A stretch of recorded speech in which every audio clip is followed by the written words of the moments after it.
Hello, hello. Welcome to the latest episode of the Roast B2B Ads, where we make fun of B2B marketing creatives.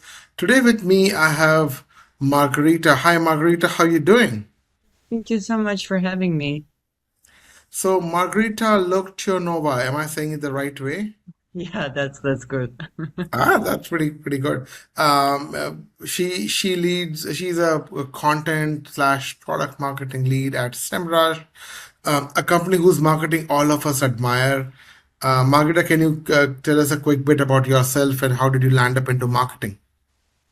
Sure. Yeah, exactly as you said. I'm a product marketing lead at Semrush right now. Yeah, I was a content lead for quite a few years now. Yeah, kind of mixing both, but now more on the product marketing side. Yeah, leading our basically the platform. What we have for SEO and for AI visibility. So it's been quite exciting because the space has changed a lot. Yeah, so content marketing, SEO, it has been some like quite static for many years, and then suddenly it's all new. Every day something is new. Yeah, and I also like work with lots of different brands in terms of organic growth, positioning, this kind of thing. And yeah, I've been in marketing and B2B SaaS for over 10 years now. I don't know, I guess I never really had a different career. So this was my first job ever when I was still studying in the university. I don't know, I guess it's just has always been right for me, especially like the intersection of content and campaigns, strategy. So yeah, absolutely love it. Nice, nice. You could say I'm born to be a marketer. Yeah, I guess. Great. So my intro, so you guys know me. I'm Rish. I'm a founder at ContentBeta. We help B2B marketing teams that need speed and taste in terms of content and creatives for marketing. Today's session is quite simple. So we do like couple of areas. We first start with Margarita that, hey, why do B2B ads sound boring? And why are their ads pretty cringe? Not that cringe like how B2C ads are. Then we tear down some of the ads which I've collected, and then closing notes about what we learned from this session. Ready to kickstart? Okay, so let's start with the first point, Margarita. Why do you think B2B ads are safe and boring? Well, because right, that we are trying to play it safe on the one hand, because obviously those are serious, professional topics, right? It's very different selling, procurement software compared, to lip gloss or stocks. So of course, right, like, and there, yeah, I guess it's just the way we are used to be working, even the language, right? Sounding corporate, neutral. And I feel like, yeah, we kind of get stuck in those things a little bit. And what I have noticed in myself, I kind of started my career in B2C in special projects. And for a little bit, I think I was maybe thinking differently.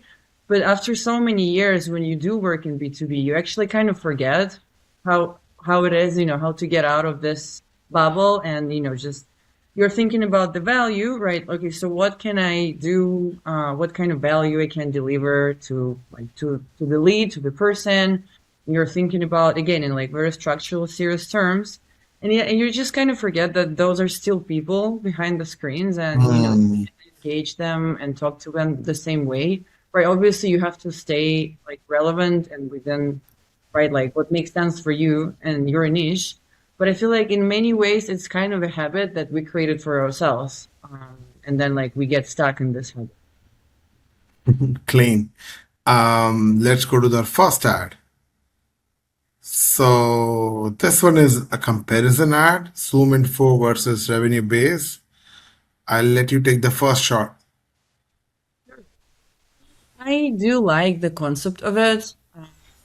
I would say with one point, that I think it needs to target users in a specific point of their journey, right? So those would be people that it could be maybe for retargeting or like those people who somehow, right, are already considering, right? So obviously not necessarily for like everyone, for like very broad targeting, because, well, what I like is I mean, yeah, it kind of creates this category understanding, and there is like very strong visual contrast. The emotion is kind of obvious, right? And then, well, you can process this really fast if you're scrolling. So like if it's an Instagram story or something, well, like format wise, this will work.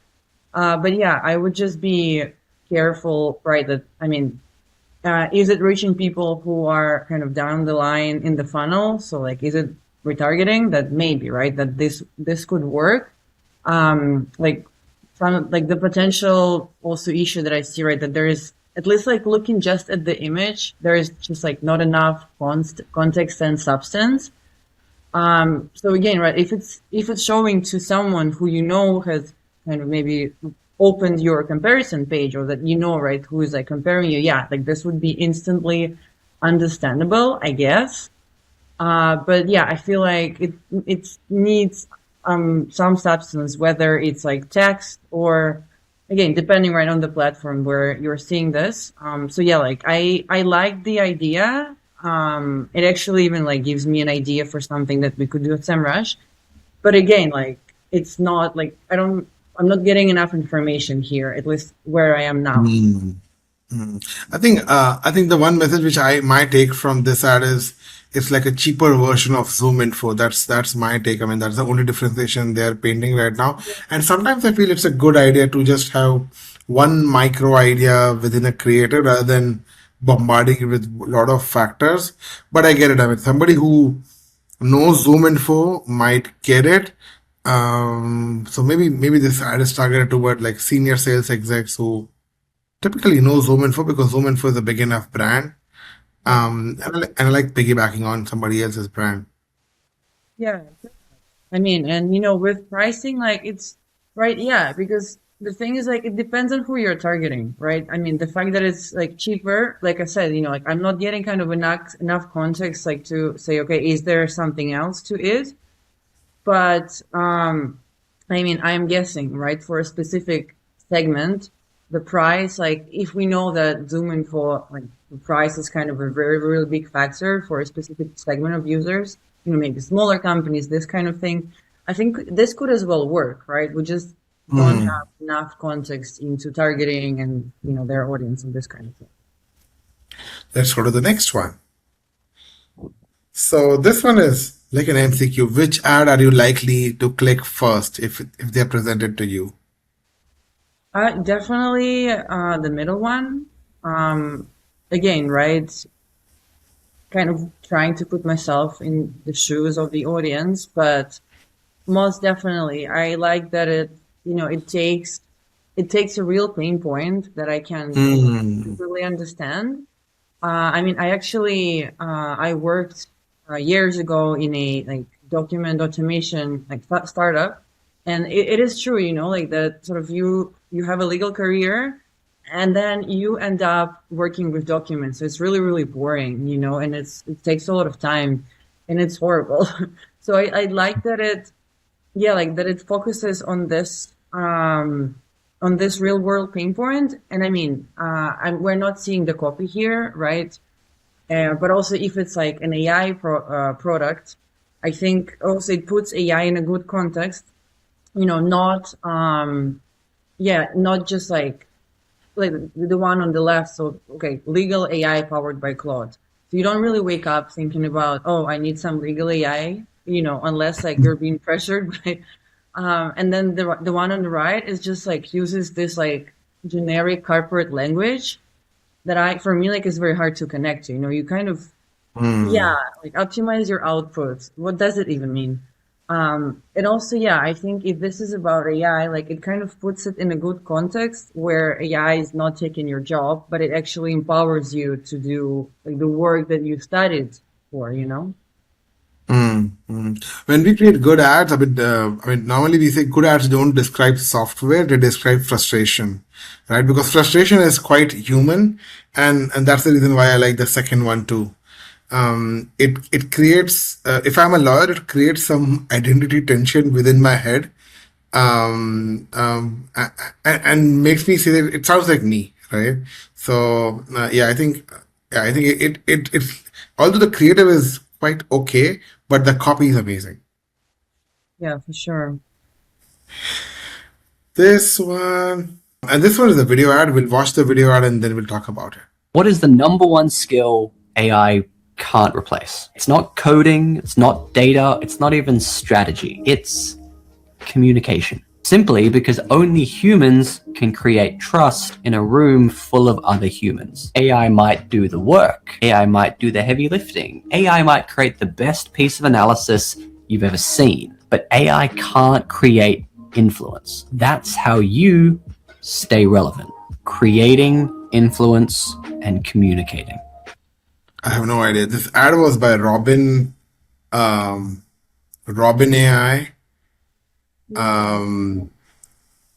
What do you think about that? I mean, it has no head, no tail. Exactly, that's the thing. I mean, I think he has a good point. In like the idea is pretty good. But yeah, I don't really know what is this about. So obviously, yeah. If it needs some kind of framing, it needs a call to action. Probably if it's an ad, could go faster to get to the point, but there is no point. So, well, but the thought is pretty good outside of everything. Even I like the styling because I mean most LinkedIn ads are filled with like polished corporate creatives, and this one is like a scroll stopper, right? I mean you at least pause to see it. Something is different from the rest of my feed.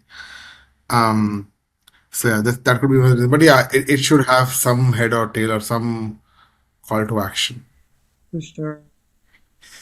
This one is by Cognism. Yeah. We just blew 2.3 million on a failed European expansion. Yeah, I really, really like this one. I mean, it on the one hand, yeah, like it understands this fear, right, of losing money, because what you definitely get promised a lot, making money, right? And this is not a new promise necessarily. It's a good one as well, but this just changes the situation completely. So for me, yeah, it definitely brings more attention. Definitely wants me to stop and understand what happened there, and yeah, creates a little bit of yeah, like there's it feels like painful and believable, and it makes me want to know like what happened there exactly. Yeah, I honestly I think it does a pretty good job. Maybe the call to action, as in, yeah, maybe they could, play around with the call to action because learn more is not very clear. Like, are you going to read the case study? But no, they claim a free data sample. So I'm missing a little bit of understanding what happens after when I click. This could be for me a little bit like if I click and then I expect to see a case study, but I don't think it's the case. And yeah, I think they miss a little bit. Yeah, like there is the copy that frames it. So I don't know, maybe it's good enough like this, but they are not really putting themselves against, right, on the image anyway, against the situation, sort of what does the brand offer, to do different. So you're saying value prop is missing, but yeah, it creates immediate curiosity, right? I mean, Yeah, when I see this ad, it at least makes me interested and pause and think. exactly. No, 100%. Yeah. So for this, I think it does a great job. Nice. AI, AI, AI, AI, AI, AI, AI, AI, AI, AI. Isn't that great? AI, AI, AI, AI, AI, AI, AI, AI. AI, AI. What? Cut through the AI noise Hi, Shane. Is now a good time? Absolutely. so you can solve the business problems that matter most. Here's the plan. AI solutions from PwC. Well, it's fun. It's funny. Yeah, whenever AI, AI, AI. something that's fun in B2B. I always appreciate it. That's like the first thing that I would say, for me, for sure, because I'm quite sick of corporate and serious things. Um, yeah, I like that it talks about, I think, the challenge that everyone has, that, yeah, everyone says AI, and oftentimes it's meaningless, right? It's just, we need to do AI, but how do we do it and why? No one really knows, right? So, but AI is everywhere you go, and it creates this noise. So I can understand, right? At least from this, like the value proposition is that we help you integrate AI where it needs to be integrated, custom for you. And obviously PwC is extremely well known. So, I mean, I could say that here, at least just based on the video, that I might be lacking some context of, who is this for, but my guess for very much the awareness level, right? This could work again, especially since the brand is well known. But if I were to make this better somehow, yeah, just maybe making sure that at least the copy that follows the ad sort of gives at least some framing, and then the call to action and whatnot. Even I like the first. Normally, I believe the first 4 or 5 seconds define whether the ad is going to work on any platform, and this ad does a really good job in at least the first 4 or 5 seconds. I'm like curious because we all hear AI everywhere. So I think they have done a pretty decent job on there. But again, they offer some kind of value prop in the end that, hey, we solve your business problem, and probably PwC is a big brand too, so people get that. But they've done a phenomenal job in cutting through the noise.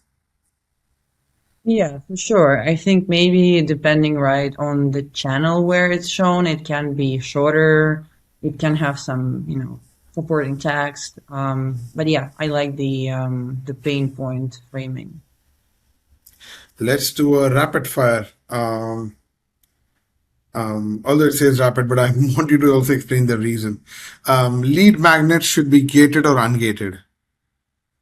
The never-ending question. I think, yeah, the more we move into the whole zero-click world, right, the more people expect to get value really, really fast. So in terms of the behavior, I think it does make sense to ungate more things. That said, I would say there are still situations where gating content, given that it gives enough value, could still work, right? Especially for in enterprise environments with sales-driven processes. I would say this still works. I can confirm this still works. So I would just say definitely moving away from trying to gate every small thing, and then having more. But even if you're gating, having some of the content existing online so that LLMs can pick it up, so that people can have a sneak peek. And yeah, I would say we are also in general moving to ungating more. Like we were actually doing reports that were existing directly on LinkedIn as PDFs, not even on a landing page. But again, in some cases, I think it still makes sense if leads or sales nurturing is specifically your goal. Cool. What's more dangerous, being boring or being unclear? Well, this one for me, I like for sure, right? If you are being boring, whether you're clear or not, you risk the person just ignoring you, right? So it's risk of just not being seen at all. At the same time, for me, clarity sometimes wins everything else. If you're getting too smart or too creative, and then you forget to make it clear of what is this even about and who is this for? Yeah, you also risk, attracting the person's attention and then confusing them. So honestly, I think it's about the balance. I don't think, I think it has to be, both things have to be balanced enough for the ads or any marketing asset to work. And the last one, feature-led or problem-led? Which one gets you higher CTR? for sure problem-led, I think. Well, at least like also based on all the studies, right?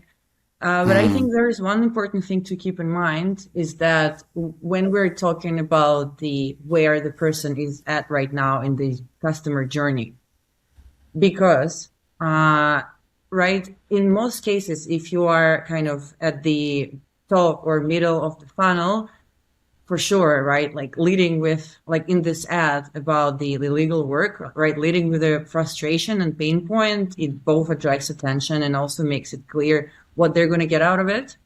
But I think also we just to keep in mind that for someone who is really kind of at the bottom, well, of the funnel and researching something specific, right? A feature-led messaging can be correct in specific instances. I just, I don't like saying any absolute things whatsoever about marketing because there's so many dependencies and context that you have to keep in mind. But I think leading with a pain point, in any case, it's always a good idea. It's always more effective than just talking about yourself, talking about them instead. I like your answer. I mean, last few times when I've been answering this question, I've always said problem led, but I think your point on where is the customer in the journey makes me think again. Yeah, we can say it depends for everything and for years, and it will still make sense. This one is the last ad, and then probably we'll call it the end of the session. I'll play the video. Dear Diary, another day of hearing everyone talking about MCP and pretending I understand what it means. I am so confused. I haven't sniffed a leaf in weeks. What are you doing? Just come to my workshop next week. I'll teach you about MCP and you can start from scratch. You should come too.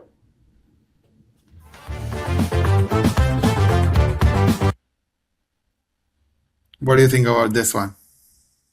Like it because it's raw, because it's more B2C than it is B2B, because there's a dog. I mean, you give me a cat or a dog, I'm automatically interested.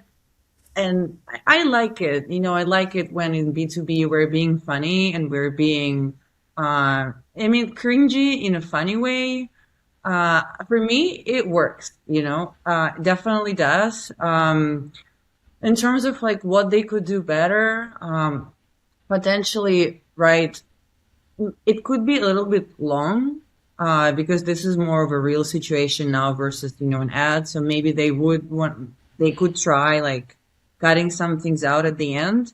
I mean, also like the second part is a little bit cheesy in a way, advertising, but I think it's also the whole point. For me, it's the point of making it like cringy in a way that like, I'm like chuckling. It's funny. So I don't know. I personally like it. I definitely would respond. So cringy to attract attention and then talk about the usual stuff, the value prop. Yeah, because when it's cringy on purpose, I appreciate it. I like cringy things in general. So it's a lot of like personal taste, right? And like if you were testing things, yeah, maybe you could test it, right? A shorter version without the girl, or because I think the first part is probably AI generated, so like there could be ways to test different things. But for me personally, I like it. Great. I think this was a great session, Margarita. If you had one key takeaway from this session, what would you say? I would say that in B2B, like we should not be scared to try things that, that we would do otherwise in B2C.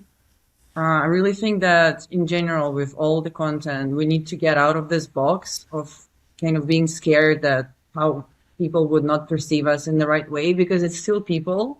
Unless you are, well, all depends on the industry, of course, but for most cases, like businesses, yeah, I think we should get out of the box and be raw and be funny and be human and, yeah, talk about like real things that frustrate us and hurt us in a way that, yeah, makes the user want to connect with you on a more human level.